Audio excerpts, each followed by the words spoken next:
Welcome to iTOO TV. My name is Tove and I'm coming to you live from the drone conference in Kempton Park. And this afternoon I am joined by the esteemed Jan Albert Viljoen, who is from GammaTec. Welcome, Jan Albert. Thank you, Tove. Thanks very much. Do you prefer I call you Jan Albert or just Jan? Just Jan's fine. No stress. Cool. Jan, you've just given a very thought-provoking talk around surveillance drones and drones being used underground. Can you just give us a brief summary of what your talk was about? Yeah, so today I try to talk about just how drones are utilized in an underground environment, different types of drones, different types of inspections, different types of sections, and how people could potentially use drones underground. Where would they be good to utilize? Some tips and tricks for guys that either already are mining and want to deploy drones underground, or maybe someone that wants to get into the drone servicing for underground and for mining. And that was basically just a short version of what it was about. The talk. And Jan, can you give us a few examples of how your drones have been used or deployed in a mining environment? Yeah, so it's all the difficult, inaccessible spaces. So you've got spaces within a mine, spaces that have been blasted, that have been developed but not secured yet, places like stopes and ore passes, where information about the mine development and how they are building and excavating the mine is very important. Yeah. Now, these are hazardous environments that people cannot enter, and you need to use technology in order to scan or map or get an idea if you've done the right thing and you are on plan. And here we can now start utilizing drones. So we sell the drones for this application for getting into inaccessible places, confined spaces, complex spaces, utilizing drones instead of people to do these dangerous jobs.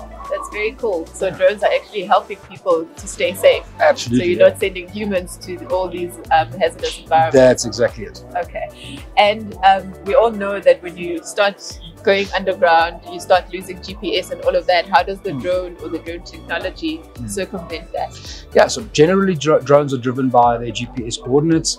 Some drones have the capability to operate in GPS denied environments. The Flyability Helios 3 is one of them. And they do this by utilizing visual cues, or what we call visual odometry. So cameras at the front of the drone constantly tracking its environment, as well as the LiDAR scanner at the back. So it's a laser scanner scanning about 1 million points a second, also scanning its environment, and it utilizes that information to keep the platform stable and to fly in these GPS denied environments. Yeah. And what are some of the risks that the drone itself gets exposed to when it goes underground? Because I'm assuming we don't have much information when the drone itself is going underground. So what are the sort of losses that you see? Yeah, conditions vary greatly from site to site and from part of the mine to part of the mine. You have heat and humidity, you have dust, you have falling rock, you have water. You have complex spaces where it might just be difficult to get out, or you can get stuck. So varied environments for the drone, definitely challenging, and mining in general is one of the most harsh environments for any equipment to operate in. And what sort of data do the drones collect? So primarily the drone collects video data, visuals, so 4K visual recordings. Depending on the drone, this one specifically a bit of a smaller thermal camera that captures thermal data while flying, and then it captures the LiDAR point cloud, which is the laser point cloud of its environment, which is the biggest value for the mine. So it's mapping out, it's building a 3D model of the environment that it's flying in. Okay. And typically, who would be the owners of the drone? Is it the mine itself, or is it an external company that the mine would hire in to make sure that the drones are doing the surveillance? Generally found within the mine, because surveyors above ground and then below ground are either already using technology or already using drones. We found adoption by the end users, by the mines themselves, much more prevalent than inspection companies to go and do surveys underground. More in the engineering space, more where drone data links up to engineering or construction. There we have inspection companies utilizing the drone to get important information to conduct their engineering works or their engineering inspections. But for general mining, the mines self-adopt and they use the drone in their day-to-day operations. Okay. And what sort of skill does a person need in order to be able to operate a drone, especially underground? Obviously, specifically this drone is not autonomous. Yeah. You actually need to fly it yourself. It does have some autonomy features, but mostly the flying is done. So you need to be a little bit good with your hands. You need to have good thought about how you're flying, where you're flying. Younger generation that's played a bit of video games and PlayStation take to it a bit easier than the older generation. But generally we can get you up and running in about 3 to 4 days of intense training. A lot of that training is just around how to go about planning an indoor and confined space inspection. And with about 3 to 7 hours, 3 to 8 hours worth of actual practice on the drone, you are mostly proficient for, I would say, 85 to 90% of the flights you would come across underground. So PlayStation is useful after all. Absolutely, yeah. Would have never said it. And then just outside of the mining environment, what other examples of just confined spaces where you've seen the use of drones? Oh, any industrial environment is suitable to drone inspection. Either to normal drone inspection where you can fly plants, do surveys, exterior surveys of equipment, so anything at height, anything that's high, any drone does. Then you have the confined space inspection drones like the Helios 3 over here, which is specifically built for complex environments. Any refinery, any power station, any small business that's running a small plant that has tanks or a small flare stack or a confined space that you would normally have to send a person in to inspect. If the drone fits, you can go gather that visual data with the drone. The drone environment seems to be a very exciting space, especially right now. So where do you see the drone market and the drone environment? How do you see it growing in future? Oh, I think it's going to get more specialized.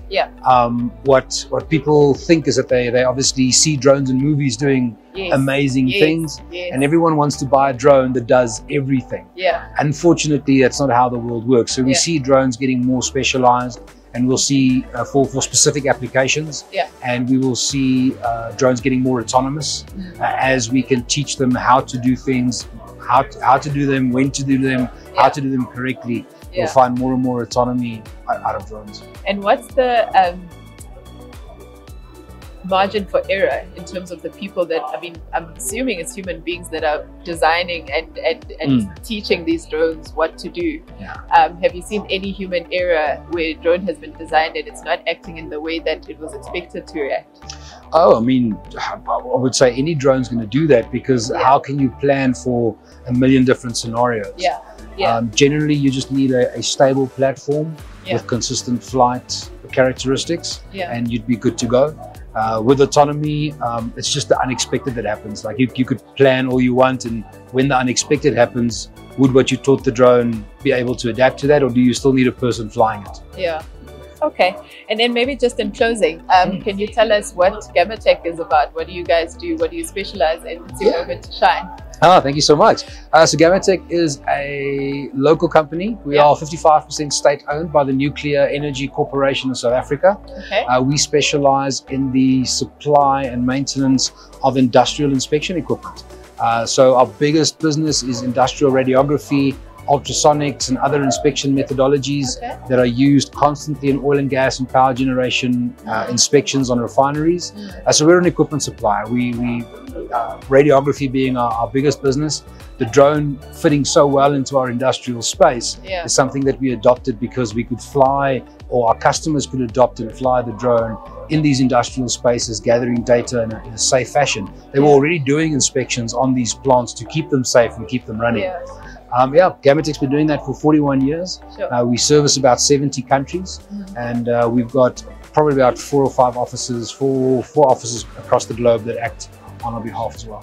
That's very exciting. So you touched on energy, which excites me because at iTOO we insure and we cover renewable energy. So do drones get used in those spaces as well, just to inspect the wind farms and all of the solar panels and all of that? Absolutely. You get nice big drones. Specifically, this one not made for solar and wind farm inspection. This more for the internal spaces. You could fly this within a turbine stack to do an assessment. But drones are used very successfully inspecting solar panels, big solar farms, and definitely inspecting the blades and the masts of the turbines for the wind farms. Okay, that's fascinating. And then just lastly, we also do ensure environmental liability. So I'm always thinking about the environment. In terms of drones, when they're out of warranty or they're not used anymore, how do you dispose of the drone so that it doesn't negatively affect the environment? That's a great question. We are on the 3rd version of the Ilios drone. The Ilios 1 was launched back in 2014. We still have customers that use them. Actually, without any fail. That's good. And if they do get disused after 10 years, we generally tend to mount them on the wall. We send them back to Flyability. They mount the drones on the wall. It's always a cool little feature. Yes. I guess the highest risk is the lithium batteries, which you would just follow normal government regulations for disposal of those batteries. Other than that, no one's throwing them away. Not yet. They're working very well, very, very well.